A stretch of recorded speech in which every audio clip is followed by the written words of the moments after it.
There's a reason the cemetery only ever schedules grave digging for daylight hours. And after that night, nobody ever had to explain the reason to me twice. I found it out the hard way. On the one night, a funeral got moved up and somebody had to prep the plot before sunrise. I'd been working cemetery maintenance for about 4 months at that point.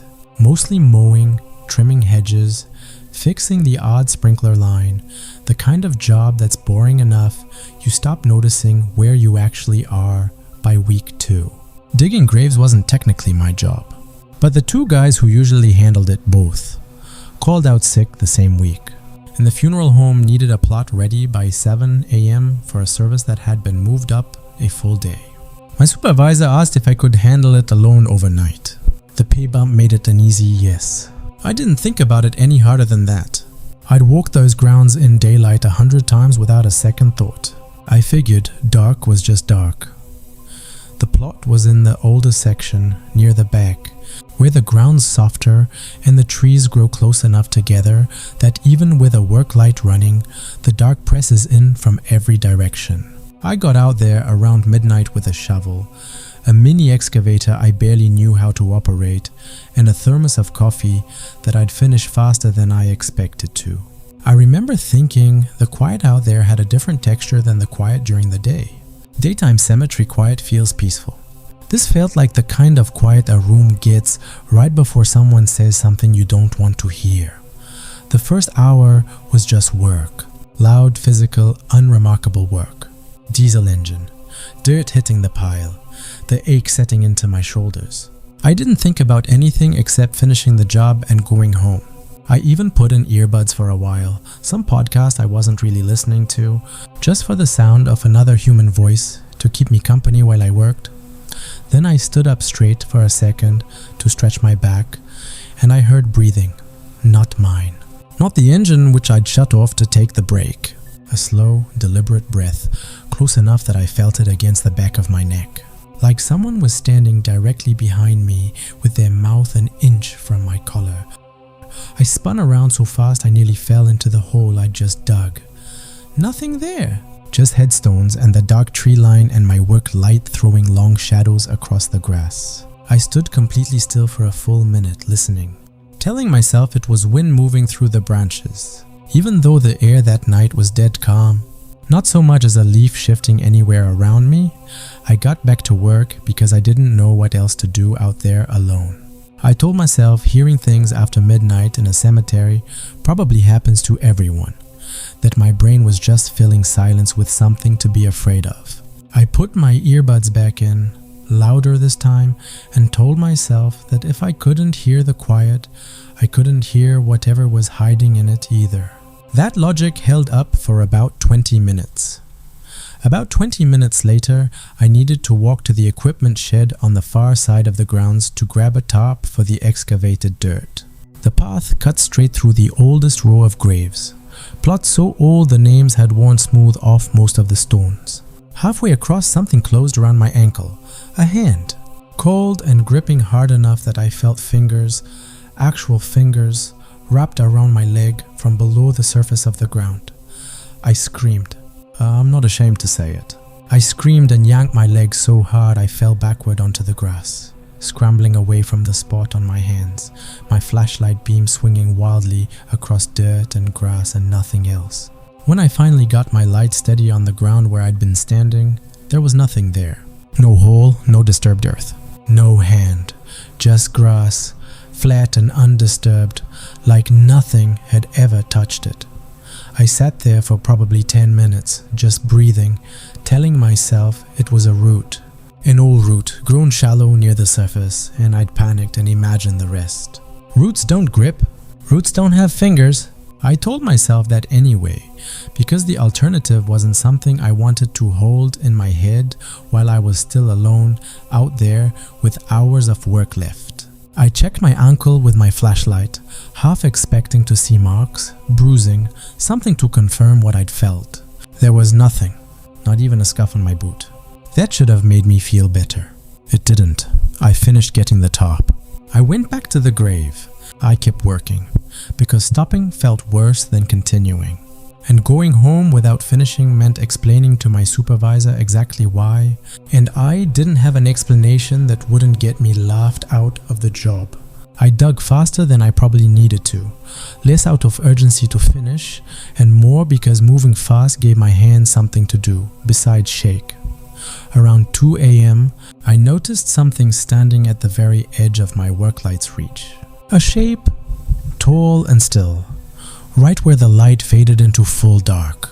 I froze with the shovel still in my hands, staring at it, waiting for it to move, to prove itself as a tree or a statue or anything explainable. It didn't move. It just stood there, facing me, for what felt like minutes. I blinked hard once, telling myself I'd clear my vision and it would resolve into something normal. When I opened my eyes, it was standing directly in front of me. Close enough to touch. Close enough that the work light should have shown me every detail of it, and somehow showed me nothing at all. Just an absence shaped roughly like a person, standing a single foot from where I was kneeling in the dirt. I don't remember deciding to run. I just remember running, shovel still in one hand, boots slipping on wet grass, lungs burning, every headstone I passed looking for a fraction of a second, like it had turned to watch me go by. My earbuds were still in, dangling from one ear, some podcast host's voice still calmly discussing something completely mundane while I ran for my life through a cemetery at 2 a.m. And that mismatch, that ordinary voice against everything happening around me, is somehow one of the details I remember most clearly. I reached the front gate and grabbed the latch, and it wouldn't move. Locked. I distinctly remembered leaving it unlatched when I drove in, propped it myself so I wouldn't have to fumble with it later in the dark. I yanked at it anyway, again and again, metal biting into my palms, telling myself I'd misremembered. That panic makes people forget simple things. Then, in the reflection of the small guard booth window beside the gate, I saw it. Not behind me. Not approaching. Already there, in the glass, its face turned toward mine. Wearing an expression I still can't fully describe, except to say it looked like it was smiling with far too many teeth for the shape of the mouth holding them. I don't remember climbing the fence. I don't remember the drive home. I remember waking up in my car the next morning, parked crooked in my own driveway, keys still in the ignition, the driver's door hanging open, one boot missing entirely, my phone dead in the cup holder. There was mud on the steering wheel, on the seat, on the dashboard, more mud than should have come off a single pair of boots. Like I'd tracked half the cemetery grounds into that car with me, my supervisor called before I'd even gotten out of the car. He wanted to know why the plot wasn't finished, why the equipment had been left running on empty out at the site, why I hadn't answered my phone all night. I sat in the driver's seat, listening to him, and realized I genuinely couldn't remember driving home at all. Not the gate, not the road, not a single turn, just the fence, and then waking up. I went back out there with him that afternoon, in full daylight, because I needed to see it with my own eyes to believe any of what I remembered. The grave was finished, filled in completely, smoothed over, grass already growing across the top, like it had been settled for months instead of hours. That detail alone should have been impossible in the time that had passed, and I stood there staring at it, trying to do math that refused to add up. Beside it stood a small temporary marker, the kind funeral homes use before the real headstone gets carved and delivered. It had my name on it. Full name, correctly spelled. The kind of detail that couldn't be explained away as a coincidence or a common name shared by someone else in the system. My supervisor said it must be a paperwork mix-up, some clerical error from the funeral home, and he'd get it sorted before the actual service. He said it in the tone people use when they've decided not to think too hard about something, and I understood that tone completely because I was doing the exact same thing standing right next to him. He had the marker pulled and replaced within the hour. I never asked what he did with the one that had my name on it, and I never worked another night shift at that cemetery again. No matter how much they offered to pay me, I still work in cemetery maintenance. Just never past sundown anymore, and never in that section of ground. I've asked around since quietly to a couple of older groundskeepers at other properties, and more than one of them just went quiet when I described what happened. The way people go quiet when they've heard a story before and don't especially want to hear it again.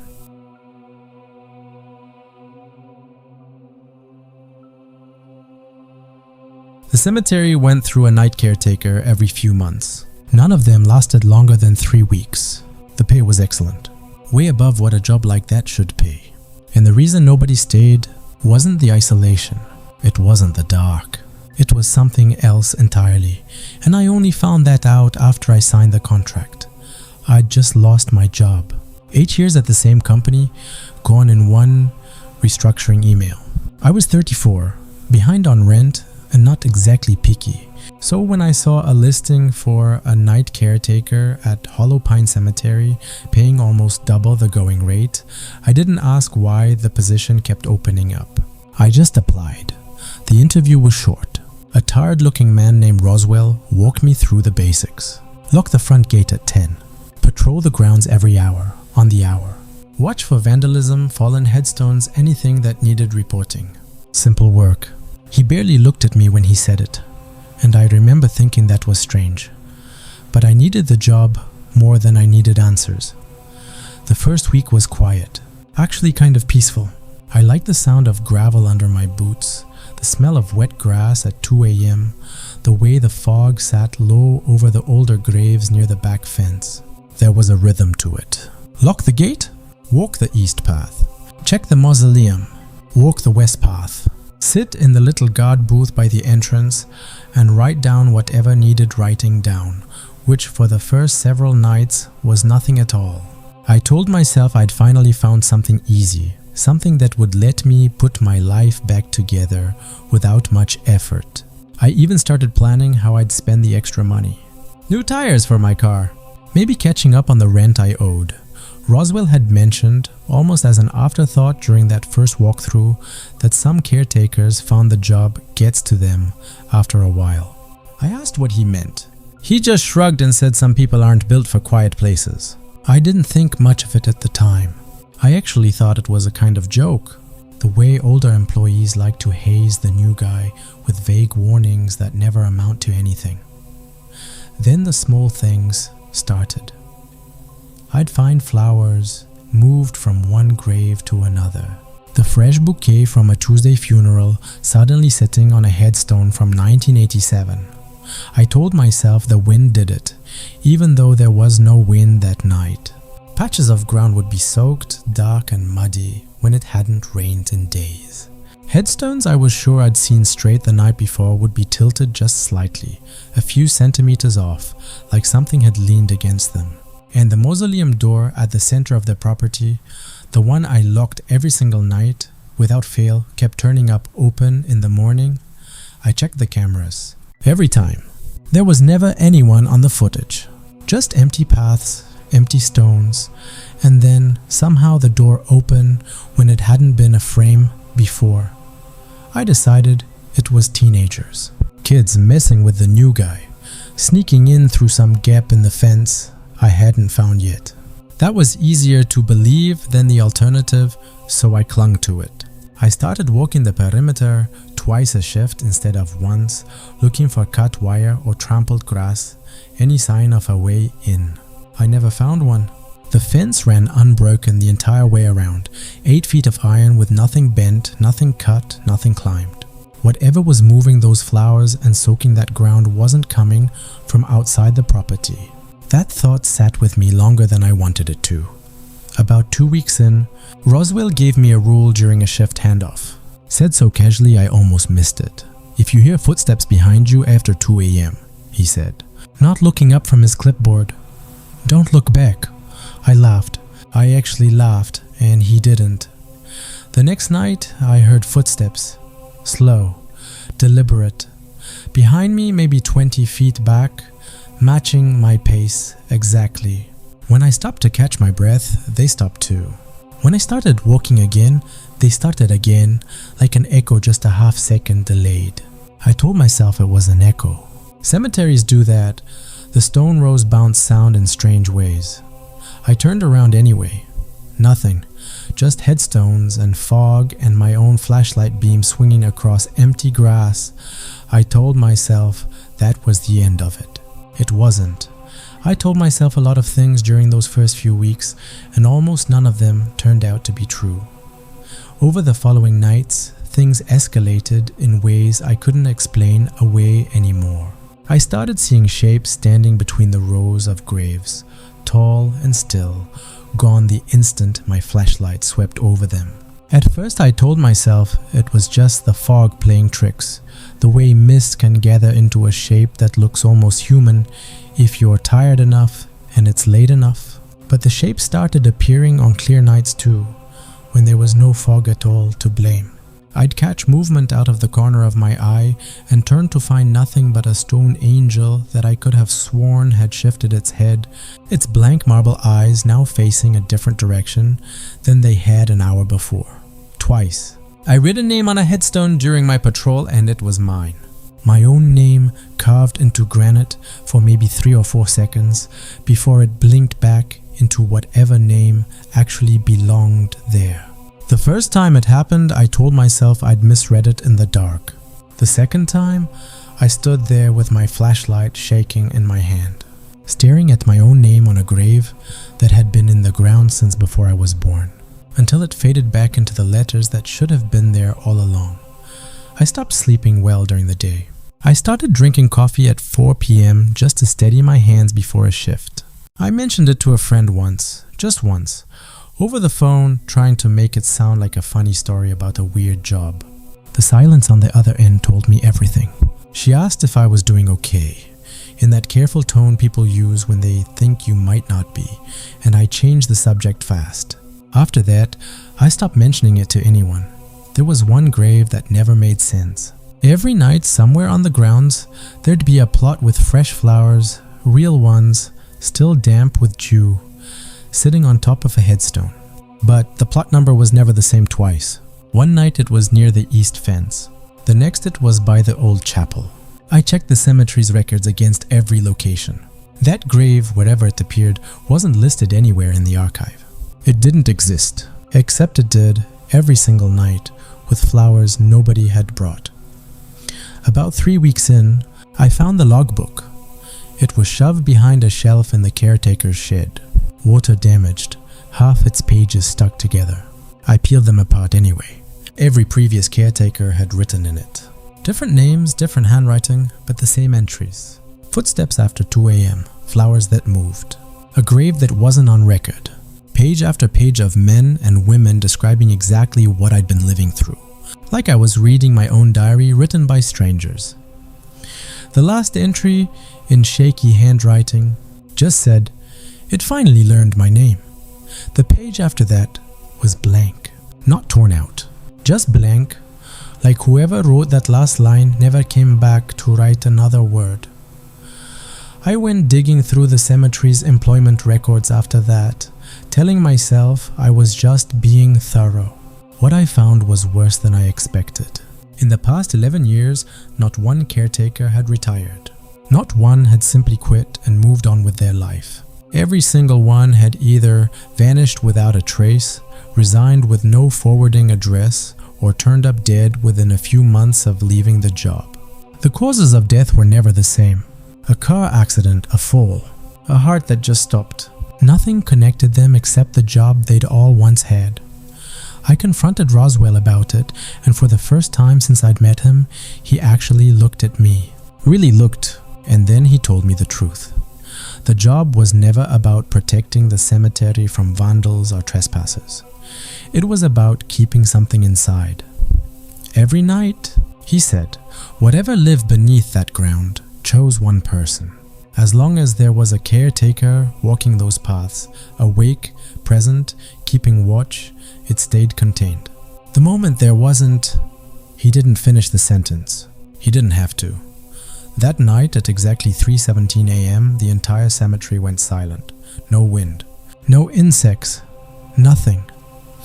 I remember shining my flashlight across the rows and noticing, slowly, that every headstone had turned. Not fallen, turned, angled just enough that each one now faced the same direction. They were all facing me. Then the footsteps started. Not one set, not two. They came from every direction at once, closing in from all sides of the grounds, slow and even, like 100 people walking in perfect rhythm through the fog. I don't remember what happened after that. I don't remember getting back to my car or driving home, or how I ended up back in my apartment with mud still on my boots and no memory of the drive. The next morning, the police found the cemetery gate still locked from the inside. The flashlight was still on, sitting upright on the ground near the chapel, its beam untouched. The two-way radio was still powered on, still crackling faintly with static. The caretaker's chair sat empty. A week later, Hollow Pine Cemetery posted a new job listing. Night caretaker needed. Simple duties, flexible hours. The pay this time was even higher than before.